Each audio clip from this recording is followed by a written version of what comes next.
A tunnel was dug illegally right through my land, but what they didn't know is that I also own the exit, like the video subscribe to the channel, because what they built to pass through me is about to become a place no one walks out of. I'm not someone who's easily surprised. After living in Evergreen Hills for nearly 12 years, I've gotten used to HOA citation letters for grass growing in the wrong direction, porch lights being too bright, or garage doors that somehow didn't align with community feng shui. But that morning when I stepped out into my backyard, coffee still warm in my hand, and saw an entire construction crew, excavators, and a massive open tunnel mouth carved into the very soil where I've been planting black beans since 2010. I said out loud, "Am I dreaming, or is this complete insanity?" Right in front of me stood a horseshoe-shaped concrete structure, a pre-formed tunnel entrance dug deep into the earth. 2 workers were laying rails. Another man in a gray-blue suit was scribbling notes on a clipboard. No one greeted me. No one asked permission. No one even looked up when I asked, "What the hell are you doing on my land?" I called the HOA. After 3 transfers, a woman's voice finally came on. Experimental Community Infrastructure Transit Project, approved by 72% resident consensus. This tunnel will pass under the neighborhood connecting the Midtown hub to the eastern sector. I replied, "My land is the starting point. Who gave consent on my behalf?" There was a pause. Then she said, "You might want to double-check ownership. It may be designated technical use land." Then she hung up. Technical use land, I looked again. This was my garden, fence, drip irrigation installed, home to my rabbits, hammock tied up between the trees. This was where my father planted chili peppers, where my mother once buried her old porcelain tea jar. I went inside, opened the metal cabinet, dug through the files, and there it was, parcel 14A, 400 square meters, designated long-term residential agricultural land, no mention of technical, anything. My father's signature, the official red seal, still intact. I printed 5 copies, marched back to the site, slammed them down on the makeshift project table. "You are standing on legally owned private property. No one asked permission, I signed nothing, and if you dig 1 inch further, I'm calling the police." The youngest engineer turned pale. The others stayed calm. "We're just following the blueprint. Our supervisors already cleared the legal documents." That night I didn't sleep. I looked up the project, Evergreen Transit Tunnel, pilot test for low-speed unmanned rail, sponsored by a private-public HOA partnership. The thing was, nowhere did it mention where the tunnel exits. I called Samuel, our family attorney. He pulled up the full estate documents. A few hours later, he called me back. Stunned, "Ethan, you don't just own the land they're digging through. You also own the lot across the highway where the tunnel is supposed to emerge." I sat there frozen. I mean you own both ends of the pipe they're calling a community transit line, and they just walked straight into your house without knocking. The next morning, I visited the other end of the tunnel, the piece of land I had nearly forgotten I owned. It was about 3 miles from my house, tucked east of a tree line and a narrow state road. For years, I'd left it untouched. Thought no one cared about it, assumed it held no value beyond a few overgrown footpaths.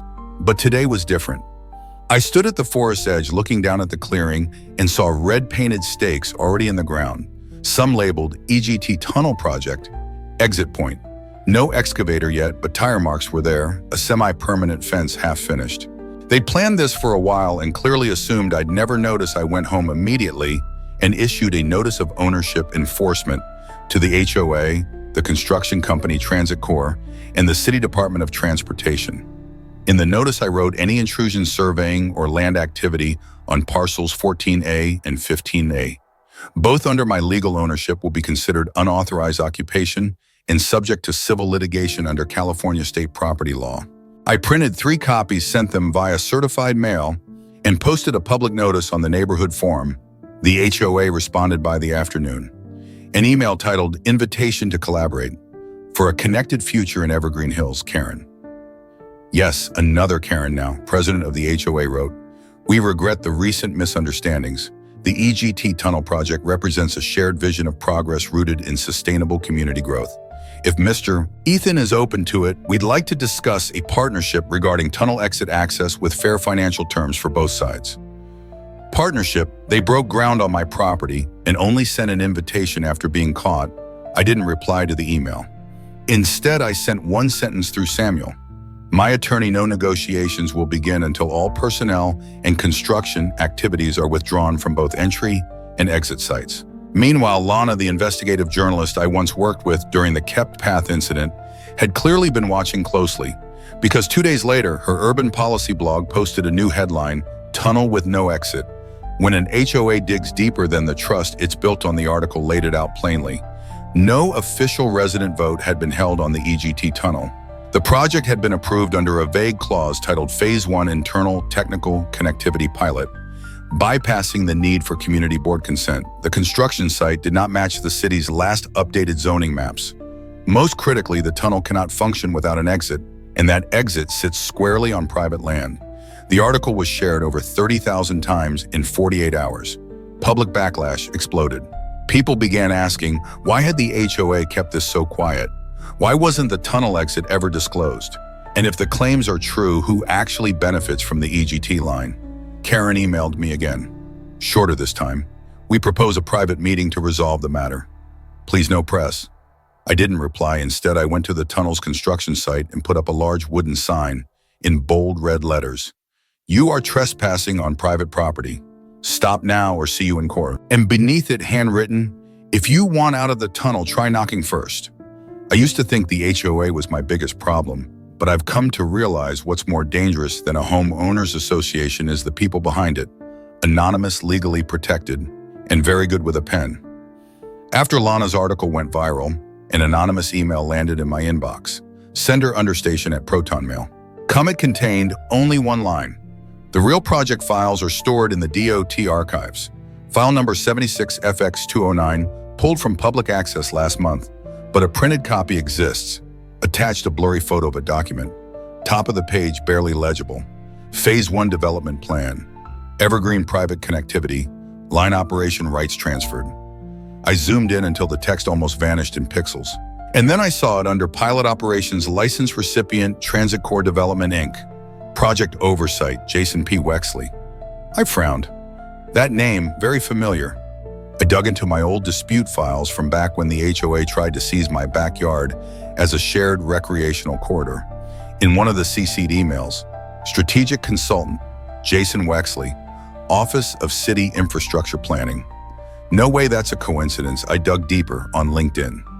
Jason P. Wexley is listed as Executive Director of Public-Private Affairs Transit Corps, formerly Deputy Director of Planning, City of Evergreen, 2016 to 2022, which means the man who approved the zoning maps in 2021 when the tunnel plan was inked is now the one building it. As a third-party contractor, I called Samuel. "Can I sue?" He paused for a moment. "If you can prove he used his former position to benefit his current one, not only can you sue, you may be triggering a criminal investigation." I knew I had to go public, but not recklessly. So I wrote a post titled, simply, "Whose tunnel is it?" And I laid it all out, the tunnel entrance that showed up in my garden, the discovery that I owned the land on both ends, the vague replies from the HOA, and finally, Jason's dual roles. Once the guy who approved the plan, now the guy getting paid to implement it. I didn't accuse anyone, I just asked questions. Lana reposted it the same day. Within 8 hours, I got a call. Not from Karen, not from the HOA, but from the city attorney's office. "We need to clarify some information regarding the Evergreen Transit Tunnel project. Can you meet in person?" I agreed to a meeting the next day. But before that, I returned to the tunnel site, now under temporary suspension due to the ownership dispute. And there I saw her, Karen. For the first time since all this began, she stood alone, no assistance, no clipboard, no security. Just a woman staring into the mouth of a tunnel she once believed would bear her name. I walked up to her. Didn't expect we'd meet at both ends of the same tunnel. She turned. No more fire in her eyes, just a worn, tired stare. "You won, Ethan, but if you think taking me down is the end, you're wrong." I didn't flinch. "I didn't take you down, I just locked my front door." She walked away. Didn't look back, and I stood there. Wind howled through the tunnel's open mouth like a cold whisper from something deeper. And I knew the next door I'd be opening wasn't in a backyard. It was in a room where the truth might go even deeper than any tunnel they'd ever dare dig. The hearing room at the city attorney's office was on the 3rd floor of a building as unremarkable as any in Evergreen.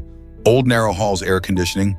that smelled like a hospital. But that day, as I stepped into room 314, it felt like walking into an unofficial courtroom, a place where one word wrong could drag an entire project into the abyss. Seated across from me were three people: a young legal assistant, a representative from the Department of Urban Planning, and the deputy supervisor of zoning, who once reported directly to Jason Wexley.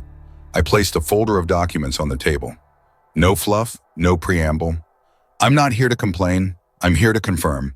The Evergreen Transit Tunnel project was constructed illegally on private landmine, with no signed permission from the legal owner. I handed over a copy of the original land deed with a red seal and the signature from the Department of Records next. This is the 2021 pilot land use document.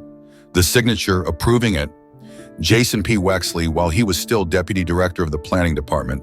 And this is the incorporation document for Transit Core Development, the company he now leads as CEO. I looked up. So I'll ask directly, are we discussing a public infrastructure project or a tunnel carved through private property to later be monetized by the same man who approved its map? No one responded immediately. The assistant nodded quietly, taking notes. The zoning officer swallowed hard. I continued. I'm not against development.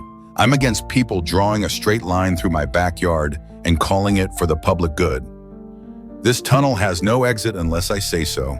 And right now I don't. By the end of the meeting, they promised to review the project's full approval chain.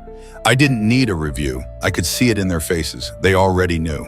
2 days later, the mayor's office issued a formal statement. All operations related to the Evergreen Transit Tunnel are hereby suspended indefinitely pending investigation. Any private property affected will be protected under current property laws. All stakeholders are required to clarify contractual interests and approval histories.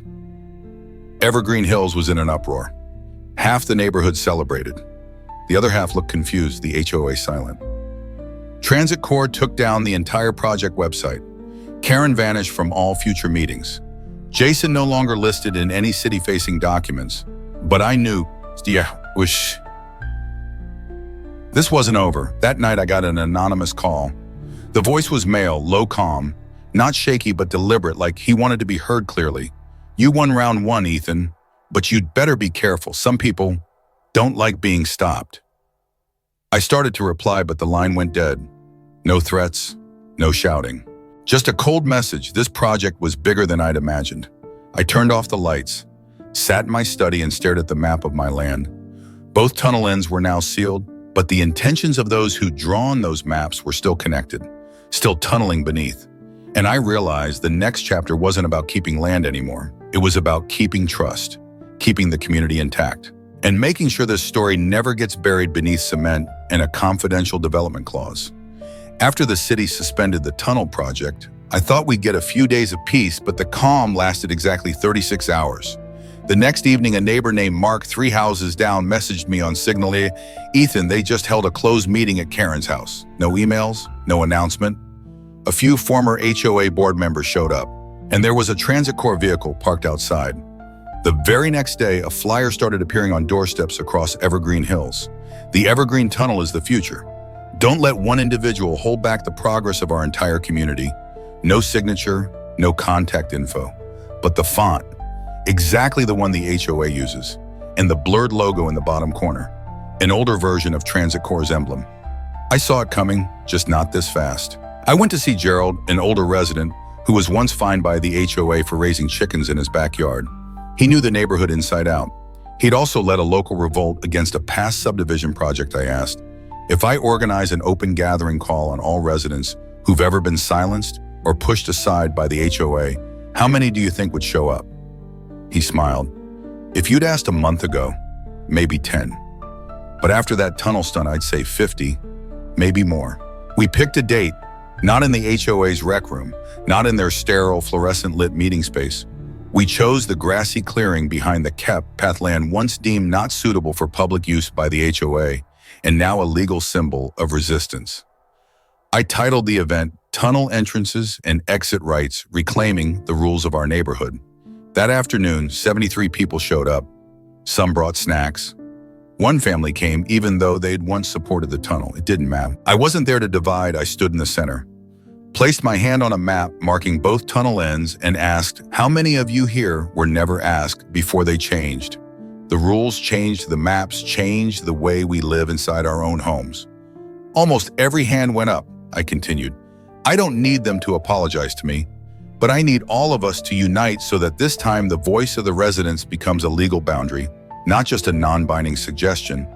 I proposed the creation of the Evergreen Civic Review Board, a committee tasked with overseeing all decisions related to land transit and development, from HOA to city level, a petition drive to gather 100 signatures, demanding a public hearing from the city, requiring Transit Corps and relevant entities to publicly explain how this project was approved, a legal complaint against the HOA for collusion with a private contractor, resulting in harm to residents' rights. Alan Faithful, since the Kept Path days, built a website, a sign-up form, and an interactive map where people could upload evidence. Within 72 hours, we had 143 signatures. Then Transit Corps finally issued their first press release. The Evergreen Transit Tunnel project has been misunderstood. We are committed to transparency and are open to working with residents if concerns are presented constructively. I printed the statement and took it to Gerald's porch. We read it together. He smirked, pulled out a red pen and crossed out one line, if concerns are presented constructively. Then he muttered, so basically if we don't speak nicely, they don't have to listen. I nodded. Then this time, we'll speak louder. The public hearing was held at Evergreen City Hall, and I had never seen the room feel so full, not because of the number of people, but because of the air thick, tense and weighted. Residents stood shoulder to shoulder from the front steps all the way down the hallway. Some held maps, some held poster boards. Most stood in quiet presence, but nearly everyone clutched the same document. The community submitted petition for a hearing, 143 verified, signatures fully legitimate. On the left side of the room sat Transit Corps' representatives, 3 of them including Jason Wexley. After months, this was my first time seeing him again. He still looked sharp, composed with the same cold steel-rimmed glasses from the zoning photos. But this time he sat on the side being questioned.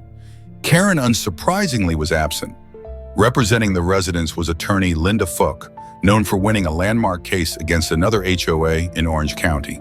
She opened calmly, then placed her first file on the table. We have here the 2020 registration for Transit Corps development listing. Mr. Jason Wexley as CEO. Just 3 months later, while still serving as Deputy Director of City Planning, Mr. Wexley approved the original zoning for the Evergreen Transit Tunnel. A low murmur spread through the room. She raised a hand. Silence returned. This is a clear conflict of interest. California Planning Code 42B17 prohibits public officials from using their position for personal economic gain, directly or indirectly. We are formally requesting a full halt to all project approval, suspension of Transit Corps' permits, and if warranted, a criminal investigation. Transit Corps' legal team responded with a phrase I've heard too many times. All actions were conducted within legal frameworks. There is no direct evidence that Mr. Wexley benefited personally from the process. And that's when everything changed. From the back of the room, an older man stood up early, 60s, modest clothes, reading glasses. He walked calmly to the microphone and handed a USB to the clerk. My name is Douglas Tran. I'm the former senior legal advisor to HOA Evergreen Hills. I resigned last year for personal reasons. But the truth is I could no longer support how they kept this project from the residents.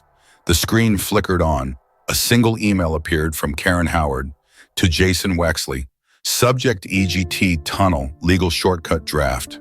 And the message, if you reclassify the entrance land from community landscape to technical land for internal transit infrastructure, I can guarantee the HOA won't resist. Getting 2/3 of resident support is just for formality.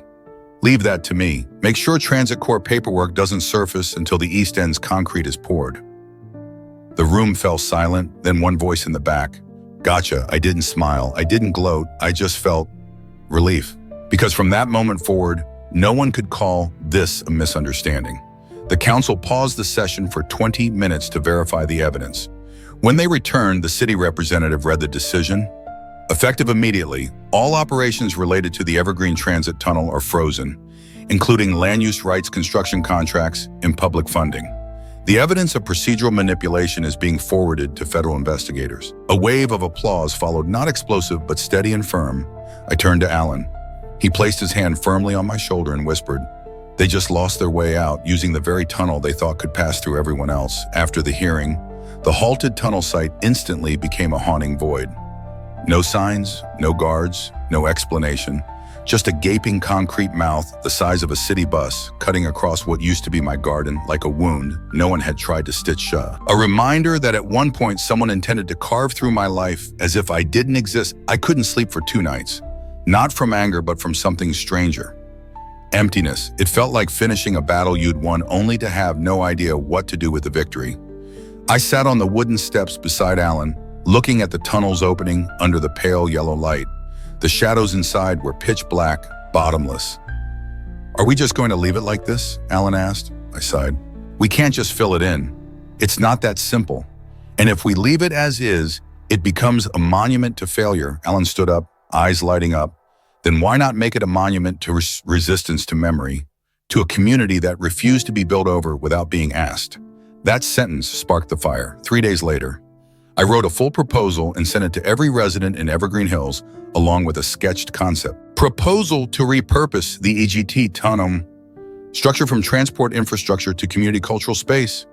Project title, The Underside, a space for what cannot be paved over main area. Tunnel interior, community library, photo archive, gallery, small underground cinema.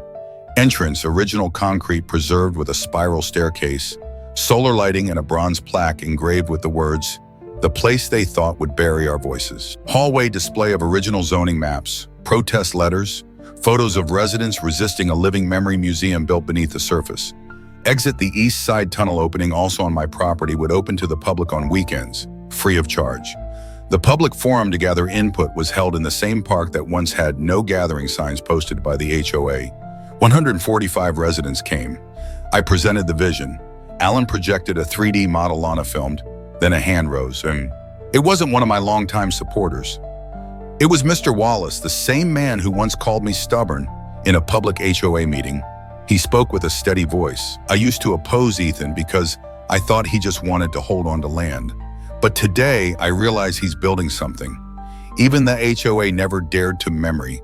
Written by everyone who lived it, I support this. The whole park applauded.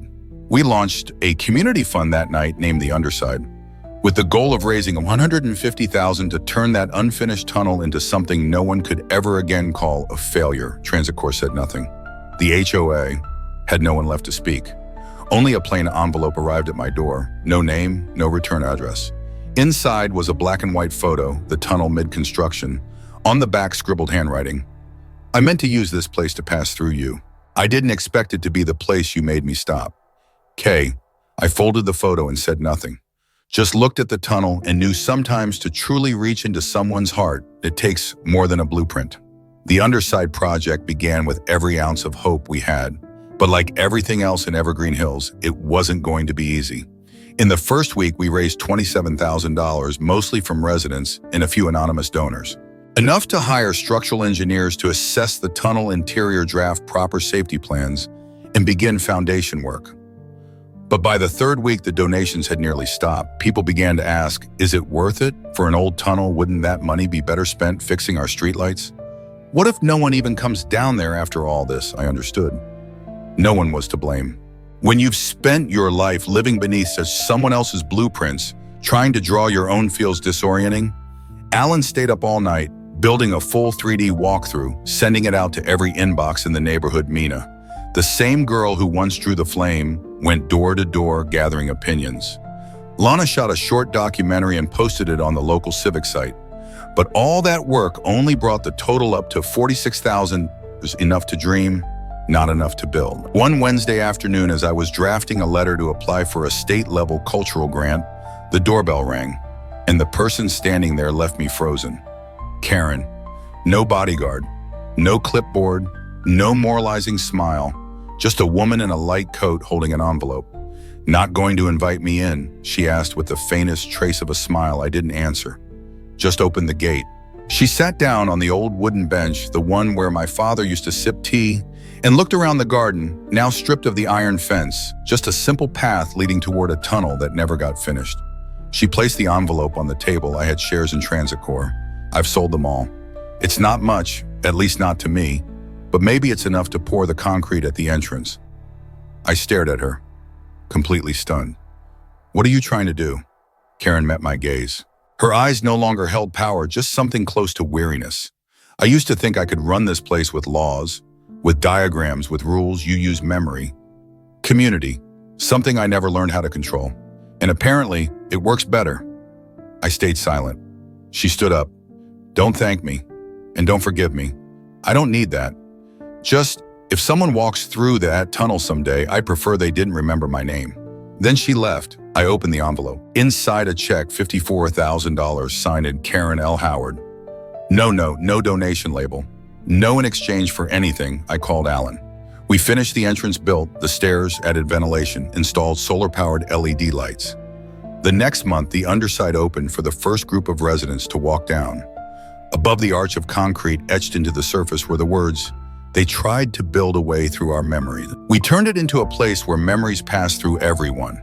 2 weeks after the underside officially opened, the first article appeared in the state press.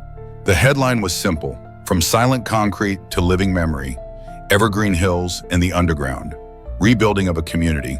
The writer was a seasoned journalist, one who had covered Metro Rail projects for years, but had never before written about what she called emotional zoning. The article began with a photo of me standing at the tunnel entrance holding a sign that read, "No one passes through here without listening first," and then like dominoes falling, the other media followed.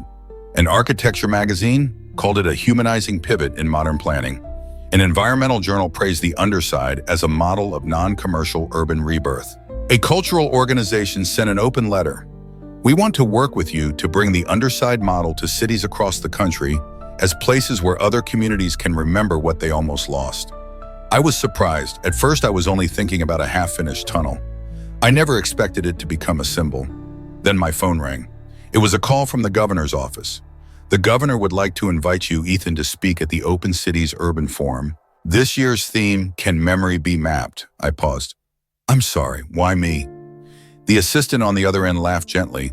"Because you once held both ends of a tunnel with your hands, not paperwork. And because sometimes the person who never asked for the mic is the one most worth hearing." I said yes, not for recognition, but because there was a message that needed to travel further than the tunnel walls. At the conference, I stepped onto a modest stage in the heart of downtown Sacramento. In front of me, hundreds of people, architects, planners, neighborhood leaders, students, and even some who had held roles like Jason Wexley's. No PowerPoint, no graphs, just one printed photograph in my hand, a child's fingers reaching out to touch the tunnel wall where it was etched. "This is the place we were not passed through," I began. I didn't build a structure. I just kept a hole from being filled. And somehow it was in that hole that my community found its voice again. I told the story about the tunnel that was dug without consent, the patch of land I had nearly forgotten I owned, about the anonymous threat and the black and white photo that followed, about Karen's eyes when they finally softened, and the first signature I received from someone who had once voted against me. And I ended with this: no one should build a pathway through others, but if they do, we have the right to turn that path into a place where others must stop and listen. The entire room rose to its feet, not for me, but because somewhere they too once had a tunnel. Ever since the speech in Sacramento, the underside was no longer just the name of a tunnel in Evergreen Hills. It had become a new kind of noun. An underside now referred to any space revived from silence, injustice, and resistance. Things moved faster than I could have imagined. A week after the conference, I received letters from 3 different cities requesting to adopt the voluntary civic model of Evergreen Hills. 2 media companies reached out to discuss developing a multi-part documentary. One urban development firm from San Diego sent over a highly polished proposal. "We'd like to invest $2 million to commercialize the underside as an educational platform featuring VR systems and an immersive memory experience center." Attached was a 20-page slide deck. Ticket packages, underground gift shops, a multi-sensory cubic emotion zone. I didn't reply, but word spread anyway.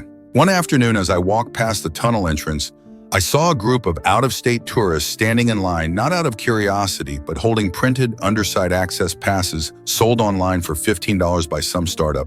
The listing described it as "Experience one of the only urban memory sites born from real community protest. The tunnel that collapsed an entire HOA system." Alan called that night. He was furious. They're selling what we built with tears packaging memory, like tea bags with price tags. I didn't argue. He was right.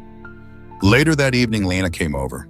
She laid a printed international article on the table, The Underside, a global model of community reclamation. She spoke slowly. Ethan, I know you don't want this to become a product, but if we keep it buried inside evergreen, it'll fade. People will call it a cool event that once happened.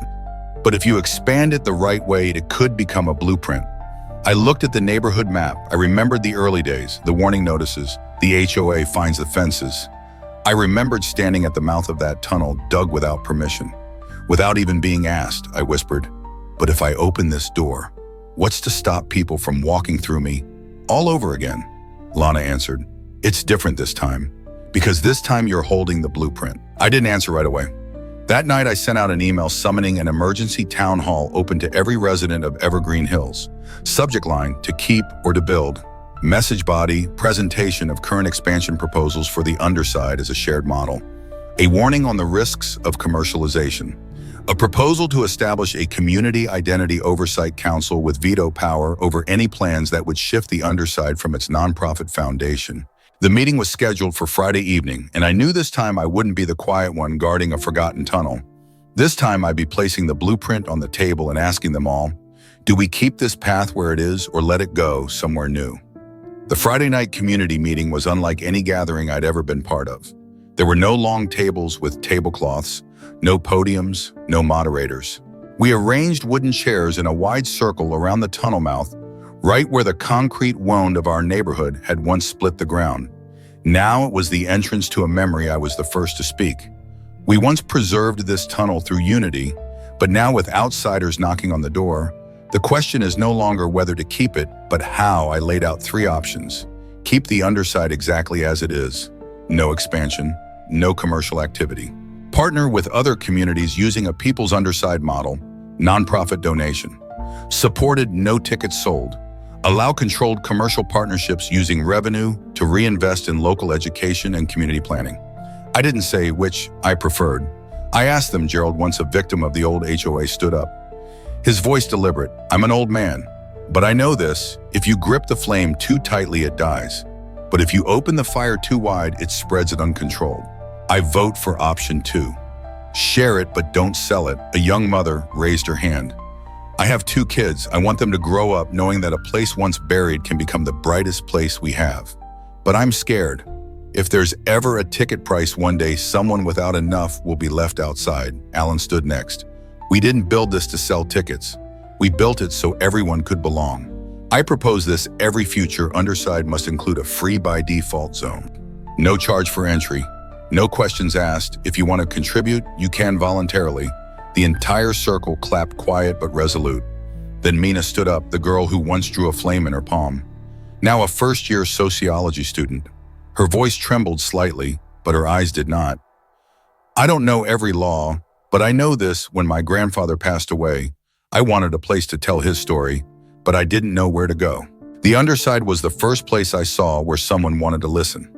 If it ever cost money to enter even a single dollar, then a kid like 10-year-old me would never dare step inside. She turned to me. I think you should let our generation hold it now. We're not afraid of the fire dying. We're just afraid of it burning inside a locked box.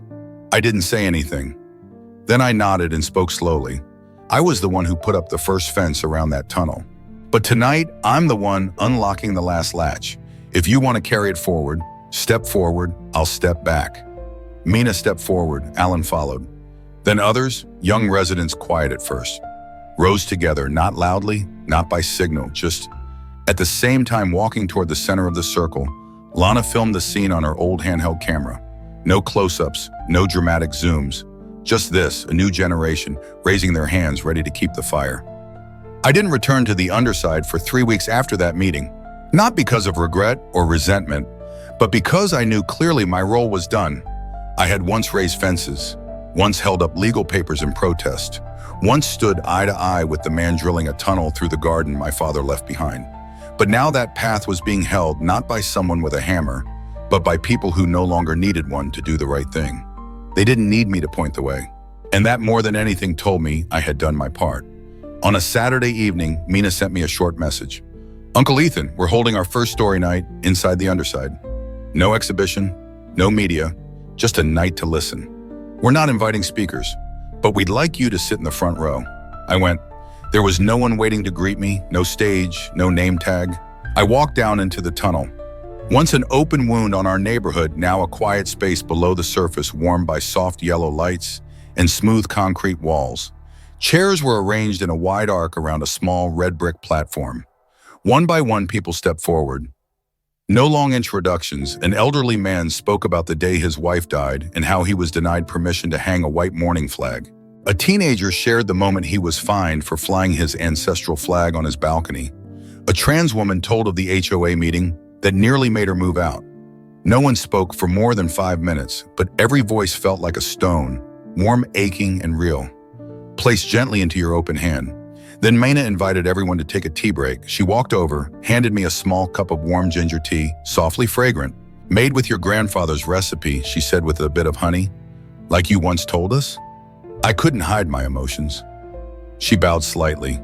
I know you don't need to say anything, but if you write something, we'd like to etch it on a plaque and hang it at the exit, as a kind of closing line so people know what they're walking away from. That night I returned home.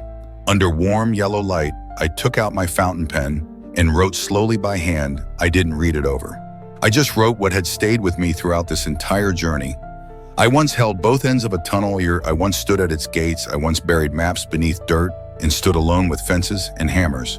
But today I hold only one thing that memory needs no manager. If you step into this place, remember, it is not a place to look back at others. It is a place to look back at yourself and choose how you'll walk out. 3 days later, I returned to the underside. I didn't tell anyone. I didn't bring anyone. I just wanted to see if what I'd left behind had settled in the right way. And it had. The bronze plaque engraved with my words hung at the tunnel's final arch just behind the last ascending step. Above, children were running on the grass. Neighbors walked quietly. A few students sat sketching the curve of the tunnel roof. No one recognized me. No one stopped to ask my name, and I was relieved by that. I turned and walked away, not in retreat, but to make space for those who had learned to hold memory without needing to hold on to anyone. And as I left that patch of ground, I knew one thing for certain. Some paths don't need leaders. They just need someone who was willing to tell the story. I never thought I'd sit in front of a blank screen and write this story again. But one quiet morning, as sunlight stretched across the slanted roof of the old house, I opened my laptop, clicked on a file simply named The Underside. Chapter 1, and started typing, not to write a memoir, certainly not to take credit, but to record clearly, honestly, and without polish the journey a middle-aged man living in what once seemed like an unremarkable neighborhood took with my most ordinary neighbors to turn an illegally dug tunnel into the first living symbol of memory that would never be commercialized. I began. Chapter 1 with as few words as I could muster. They didn't ask before they dug. I didn't ask before I stopped them. I wrote everything from the moment I saw the excavators digging into the same patch of land where my father once planted black beans, to the legal letters I sent, the old maps stamped in red ink, the trembling handshakes from neighbors who used to only nod politely when the HOA passed by. I didn't write it chronologically. I followed the scars, the spray-painted words from the first kid who wrote, "We keep 2" on the concrete gate, the faint scar on my wrist from rebuilding the fence with my bare hands, the long wordless pause when Karen sent her final check without a note. I didn't embellish. I didn't clean it up. I left in the moments where I was wrong, when I believed I was the only one who had the right to preserve, when I couldn't let others touch the memory of my father, when I turned people away, just because they arrived a few steps too late. And then when I reached the chapter where I stepped back, when I stopped being the one who held the road, I paused for a long time, not out of regret, but because I knew I had never truly held anything. I was only the first one to carry the flame and lay it down at the right moment so that others could kneel and relight it. I sent the draft to Mina. 3 days later, she replied, "I don't know if you wrote this to publish, to keep, or to forget. But if you let us hold it, we won't let anyone change a word. Because this isn't just your story. This is the original blueprint of a road." The following week, The Underside. Chapter 1 was printed on recycled paper with uncoated covers, distributed for free to 11 communities across the state. I didn't attend any release events. I didn't sign copies. But I did receive a handwritten letter from a small town in Oregon. It came from a retired rail worker. I used to think where the train went was up to the folks above. Now I know every road that passes through memory without asking. Needs an underside. I read that letter in silence and tucked it into my father's old journal, the one he never finished writing in. Not to hold on to it, but to remind myself. Some memories are told not for recognition, but so no one has ever passed through without someone stopping. And I knew the next part of this road no longer needed my hand. It had already learned to lead people on its own, a month after the first printed copy of The Underside. Chapter 1 was released. I received a letter from a small city in northern Washington. They were facing the same kind of decision. Evergreen Hills once did a proposal to repave an old road that cut through their neighborhood under the pretense of infrastructure improvement, but with a contractor known for its lack of transparency. The letter was from a high school teacher named Yvonne. She wrote, "We don't have enough evidence to stop the project, and we don't have much of a voice on the council, but we have an old tunnel abandoned since the coal train, days covered in moss and labeled hazard zone. We want to preserve it, not because it's beautiful, but because it's the only thing that hasn't changed every time they redrew the map. You don't need to come. But if you allow it, we'd like to call it the second underside." I read that last line over and over. Not because it moved me, but because it was real. No one had ever asked permission to name something, and no one ever needed to, but this time they asked, and that was all I needed to know. This was no longer mine. From a tunnel dug in secret, the underside had become a new kind of grammar, a noun in the community's vocabulary to describe a space not built to win, but to welcome, a place anyone could enter and understand in their own way what they had just walked through. 2 months later, a third underside appeared, this one in southern Arizona. An old storm shelter restored by a group of trans students and elderly locals, repurposed as the silent memory station. No signage, no tickets, just a hand-drawn map by the entrance with a single line. "This is where you may enter exactly as you are." I didn't go there, but they sent me an old brick from the tunnel wall engraved with 2 words, "Still held." Then came Texas, Ohio, even Canada, each one with its own subtitle: "The Windless Underside, Underside." No 5, "The Wallless Underside." The underside without an exit, but none of them were copied. Each was told in a different voice from a different memory, in the way one community redrew their map in their own hands. I didn't intervene, I just took notes. I started a digital map called The Roads Not on the Main Route, not to give it directions, but to record where people had dared to keep something everyone else had forgotten. Every week a new pin appeared. Every month a new handwritten notebook arrived. None asked for publication, none were typed. I kept them in a wooden box in the attic. No lock, no index.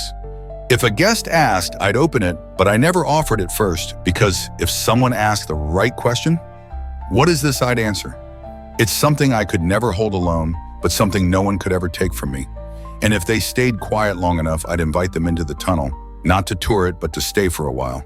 And realize sometimes the roads not on the map are the only ones that truly lead back to yourself. I no longer count the number of undersides. At first there were maps, charts, branching, diagrams. But eventually I realized if a memory is real, it doesn't need my confirmation. It lives on the breath of the one who keeps it. So instead of counting, I began collecting stories that people sent me. A single mother in Montana wrote that her son, for the first time, opened up about being bullied when they walked together into Underside Note 12, a tunnel with a quiet room lined in pine with no signs, no writing, just a warm lamp that was already on. A group of immigrant workers in New Jersey sent a handwritten letter in Spanish saying that after building their underside on the foundation of an old coal warehouse, they finally had a place to speak the names of those who had died in labor accidents. Names that had never made it onto any stone. A child in Quebec sent me a photo of themselves standing before a brass plaque etched in French, "Ici, on peut entrer sans être regardé." Here you may enter without being watched. I don't speak much French, but I understood that feeling instantly. As for me, I returned to the small house where my father once lived. The bean garden is still there, the old pear tree too, and the same low gate still unlocked. But now it no longer opens onto a concrete tunnel. It opens onto an open patch of grass where I've built a wooden pavilion. No walls, no roof, just 4 beams and a long oak table. I call it the white table, not because of its color, but because nothing has been written on it yet. Everyone who comes is invited to write one sentence. No name, no prompt, no edits. I don't read what others write, but I keep every sentence in a cloth-bound notebook. Sometimes when the wind flips the pages, I catch lines like, "Today I finally felt safe being silent beside someone else. I sat here with my father and I still heard him. No one signs." And that's what makes it beautiful. One day Mina came by. She's now the national coordinator of the Underside Network. She brought a new proposal to create a national fund to protect spontaneously formed memory spaces.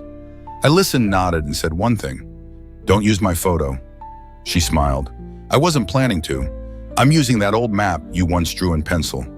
The one without exits, just a water drop shape in the middle of the land." I went quiet. That teardrop shape was how I sketched the tunnel back then. Not straight, not symmetrical, just soft, like the trace left by someone who had slipped into my life without asking. Mina hugged me and left. Before she walked away, she said, "You're the storyteller. No one else can be that, but you don't have to speak out loud anymore. Just keep writing by hand." So I stayed alone at dusk and wrote, not because I had to, but because I wanted to, because I knew. While others go on redrawing maps in color, I'll be here with pencil and sanded paper, so that when someone forgets where they started, I can lay down a nameless path in front of them and ask gently, "Was this the place where you once stepped out of the dark?" That late autumn morning, Mina sent me a simple message. "Uncle Ethan, if you're free, we'd like to invite you to the unofficial remembrance gathering at the very first Underside. No speeches, no reporters, no program, just everyone seeing each other again, sitting for a while. You don't have to reply, but if you still feel like you're somewhere inside this story, just come." I read it, closed the screen, didn't reply. But the next morning, I grabbed my old canvas bag, packed an empty notebook, and walked back toward the patch of land once used by the HOA to anchor. A threat poured in concrete. It was different now. The entrance to the Underside was no longer that stark white slab, but wrapped in soft vines and framed with stones, etched with phrases from stories that didn't match each other. The day I held on to my father, where I stayed silent and still felt seen. Not everyone who descends gets lost. I walked slowly, one step at a time. No one looked at me as a guest. No one nodded at me as the founder. I was like everyone else, a piece of memory tucked into these walls. The space underground remained simple, but there were now new alcoves, a grandmother teaching children how to fold paper birds, a couple sitting forehead to forehead without saying a word, a middle-aged man handwriting a poem in his native language. This place was no longer evergreens alone. It belonged to anyone who had ever been passed over, interrupted mid-sentence, or told that their story wasn't worth telling. I sat on the same wooden bench where I once handed over the Flamekeeper's roll to Mina and Alan. Beside me sat a child maybe 10 years old holding a notebook titled Underside No 17, Wisconsin. They didn't look up, just asked softly, "Did you used to write here too?" I nodded. They handed me a pen, whispered, "If you haven't written this time, now's a good time." I opened my empty notebook, didn't write anything new. I simply copied the very first sentence that had ever begun the old manuscript. They didn't ask before they dug. I didn't ask before I stopped them. But this time I added a line, and then together we kept that place, so that anyone passing through would have to pause, listen, and continue on in their own way. When I left the tunnel, it was already dark.